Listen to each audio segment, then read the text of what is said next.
정부가 코로나19 확진자의 격리 의무를 푸는 것을 4주 더 미뤘습니다. 유행 규모가 줄고 있다고는 하지만 중환자나 사망자의 감소세가 둔화하고 신규 변이도 속속 발견되면서 재유행이 우려된다는 판단에서입니다.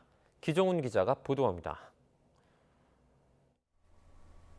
안착기 전환의 핵심 이슈였던 확진자의 격리 의무가 4주 더 유지됩니다.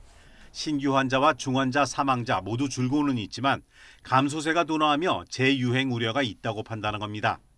지난주 감염 재생산 지수는 전주보다 상승하였으며 위중증 환자와 사망자 수의 감소폭도 둔화되고 있습니다. 신규 변이 바이러스도 부담입니다. 미국과 남아공 등에서 등장한 전파력 높은 신규 변이들은 이달 들어서만 국내에서 20건 넘게 확인됐습니다. 신규 변이는 기존 백신 효과를 떨어뜨리거나 면역을 회피할 가능성이 있어 재유행 우려를 높이는 요소입니다. 격리를 풀지 않아도 여름쯤 재유행이 시작돼 9, 10월에 정점에 이른다는 전망인데 격리 의무를 없애면 유행 속도와 규모가 더 커질 수 있습니다.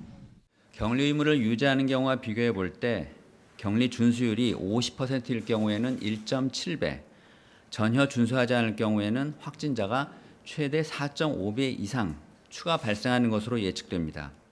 11개 연구진에도 예측을 의뢰했는데 9곳이 격리가 계속 필요하다는 결과를 내놨습니다. 국민들도 절반 이상이 격리 의무를 자율격리로 전환하는 것에 반대했습니다. 나이나 성별 가리지 않고 반대가 많았습니다. 일정 기간 미루거나 완전히 잠잠해진 뒤에 풀어야 한다는 의견이 많았고 당초 예고대로 23일 바로 격리를 풀자는 응답은 20%도 되지 않았습니다. 이에 따라 정부는 확진자 7일 격리 의무를 6월 20일까지 4주 더 연장하고 그때 다시 평가해서 결정하기로 했습니다.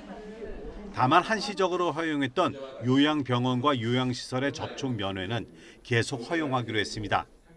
방역 상황이 안정적이며 현장의 요구도 높아 5월 22일 이후에도 별도 안내가 있을 때까지 이를 연장하기로 하였습니다.